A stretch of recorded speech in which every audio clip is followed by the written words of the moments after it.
Excuse me. This is a managed community, and you do not just show up here unannounced. I am the HOA president, and I will need to see your documentation before any of this goes any further. Which bylaw actually requires that? We have standards in this community. Not everyone who purchases a home here truly belongs.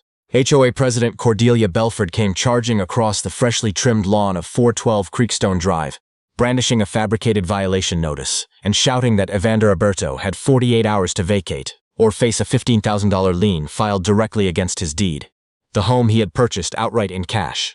She threatened to have his truck towed from his own driveway, to contact the county and flag his permits, and to personally guarantee he never received a single renovation approval in Maplewood Estates. What she had no idea about was that Evander Alberto carried a level 6 security clearance, had personally trained federal attorneys in combat law during his 3rd deployment, and had already forwarded every recorded interaction to a civil rights firm that had taken apart 4 HOAs exactly like hers in the past 2 years. Before we go any further, tell us what city or country you're watching from. Drop it in the comments. We love seeing where you're tuning in from. And if you believe no HOA president should ever have the power to turn a neighborhood into a weapon against an innocent homeowner, hit that like and subscribe button and join us here on Karen Unhinged. It was a Tuesday morning in late September when Evander Alberto, 34, pulled his black F-250 into the driveway of 412 Creekstone Drive in the Maplewood Estates subdivision of Conroe, Texas, a middle-class neighborhood sitting just north of Houston in Montgomery County, where oak trees ran the length of every street, and American flags hung from nearly half the porches. Evander had closed on the property 6 weeks earlier, paying $347,000 in cash, no mortgage, no contingencies, no delays.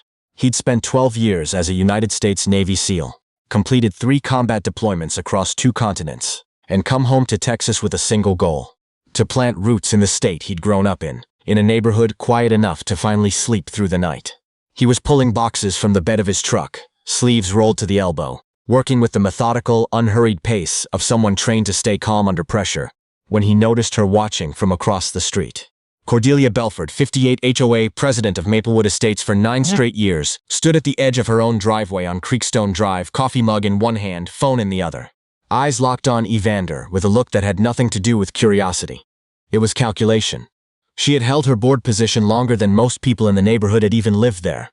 Over that time, she'd developed a reputation the county's own property management office had quietly begun to track. Selective enforcement, inflated fines, a deliberate pattern of targeting homeowners she considered undesirable, without ever putting that word down on paper. Cordelia crossed the street before Evander had made a second trip through the front door. She introduced herself the way people do when they want authority without any accountability attached to it. Name first, title second, no smile anywhere. She informed Evander that Maplewood Estates HOA required every new resident to submit an architectural review form before any move-in activity could begin. Citing what she called Section 3.7 of the community bylaws, she pushed a pre-printed violation notice into his hand. Already filled out, already dated, as if she drafted it before he'd even arrived. She told him that failure to comply within 48 hours would mean daily fines and a formal lien filing with Montgomery County. When Evander calmly asked her to point out exactly where Section 3.7 required a form for ordinary residential moving, she talked right over him. When he asked her to put her name in writing on the notice, her jaw went tight. Then she looked him up and down and said something she could never take back. "We have standards in this community. Not everyone who buys a house here belongs in it." Evander didn't say a word. He took the notice, folded it once, and slid it into his back pocket. Then he went straight back to unloading his truck. What Cordelia Belford believed she'd issued as a warning was something else entirely. It was the opening entry in a documented record, and Evander Alberto had been trained by the United States military to document absolutely everything. Cordelia Belford did not stop at one violation notice. By the end of that same week, Evander had received 3 more. One for a trash bin left visible from the street 11 minutes past the HOA's collection window. One for a garden hose left coiled along his side yard. And one for parking his truck 18 inches too close to the sidewalk. According to a measurement Cordelia had taken herself, using a tape measure she'd brought from her own home. Not one of those violations had ever been issued to any other resident on Creekstone Drive. Evander photographed every notice, every timestamp, and every comparable property on his street showing the exact same so-called infractions, with 0 paperwork filed against any of them. Cordelia then called an emergency HOA board meeting at the Maplewood Estates Clubhouse on Timberlake Boulevard and presented Evander's property as a compliance concern to the other 4 board members. She told them he was uncooperative, that he'd refused to submit required documentation, that the neighborhood's property values were under threat. What she did not tell them was that the documentation she kept referencing didn't legally exist anywhere in the bylaws. 2 board members voted with her. The other 2 stayed silent, which in a room like that amounts to the same thing. Then she made the call she'd been hinting at since day one. She contacted ICE and reported Evander Alberto as someone she suspected of being in the country illegally, citing his last name and his physical appearance as her basis for concern. 2 federal agents arrived at 412 Creekstone Drive on a Thursday morning. Evander opened the door, looked at both of them without saying a word, and handed over his military identification, his discharge papers, and his United States passport.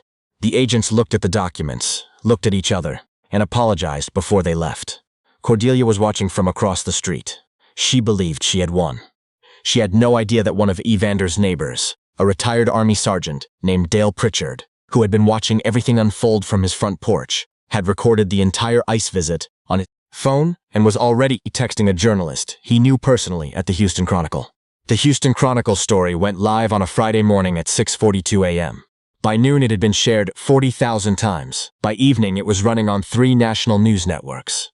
The headline was simple, and it landed like a brick. Texas HOA president called ICE on a decorated Navy SEAL because of his last name. There was no softening it. There was no gray area. The facts were laid out in plain language, and they did not move. The article named Cordelia Belford by her full name, her title, and her address. It included Dale Pritchard's video of the ICE visit, Evander's complete military record, his 3 combat deployments, his commendations, and the cash closing documents on 412 Creekstone Drive. It also contained something Cordelia never imagined anyone would uncover, a pattern. The journalist had pulled HOA violation records from Montgomery County going back 7 years and found that every single escalated fine and lien threat Cordelia had ever filed was directed at a homeowner who was Black, Hispanic, or Asian. Not one had ever been filed against a white resident on Creekstone Drive. Not one. Then came the piece that truly buried her. Evander's attorney, a civil rights lawyer named Patricia Solano out of Houston, who had won Fair Housing Act cases in 4 different states, held a press conference that same afternoon. She was calm, direct, and she never raised her voice once. She announced that a federal complaint had already been filed with the Department of Housing and Urban Development 30 days earlier. Before ICE ever knocked on Evander's door, she said, Evander had anticipated every move Cordelia would make because he had already identified the pattern in her records before he ever unloaded a single box. He hadn't been reacting. He had been building a case from day one, with the same discipline and patience he'd relied on in the field. Patricia Solano then set a single document on the podium. It was a complete audit of the Maplewood Estates HOA finances, showing $43,000 in unaccounted fees collected over 5 years, every dollar of it processed during Cordelia Belford's presidency. The room went completely silent. Cordelia Belford did not attend the press conference. She had stopped answering her phone 2 hours before it started. The Maplewood Estates HOA board held an emergency meeting 4 days after the press conference. It lasted 19 minutes. Cordelia Belford was removed as HOA president by a unanimous vote, including the 2 members who had backed her from the very beginning. Nobody spoke up for her. Nobody called her afterward. The people who had stood in that clubhouse on Timberlake Boulevard and nodded along while she targeted Evander Alberto were now working as hard as they could to put as much distance as possible between themselves and her name. It didn't work. Patricia Solano's firm named the entire HOA board in the federal lawsuit, not just Cordelia. Every member who had approved a fraudulent violation notice, voted in favor of an illegal fine, or sat in silence while Evander Alberto was being targeted was included in the filing. The lawsuit cited Fair Housing Act violations, abuse of HOA authority, and financial misconduct tied directly to the $43,000 audit discrepancy. Montgomery County launched a separate investigation into the HOA's financial records within 2 weeks of the press conference. Cordelia hired a private attorney. The retainer alone cost her $18,000. The home she had lived in for 11 years on Creekstone Drive went on the market 3 months later. She sold it at a loss because no buyer was willing to pay full price for a house whose owner had been named in an active federal civil rights case that was still generating national headlines. The neighborhood she had spent 9 years trying to control had moved on without her before the for sale sign had even dried. Evander Alberto never moved out. He finished unpacking, put in a garden along his side yard, and painted his front door a deep navy blue. He didn't give many interviews. When he did speak, he kept it brief. He said he didn't buy that house to make a point. He bought it because he earned it, the same way he had earned everything else in his life. Through work, through discipline, and through an absolute refusal to be moved by people who mistake cruelty for authority. 412 Creekstone Drive was his. It always had been. If this story reminded you that rights are worth fighting for no matter who tries to take them, share this video with someone who needs to hear it. And if you have a story of your own, drop it in the comments. We read every single one. See you on the next one.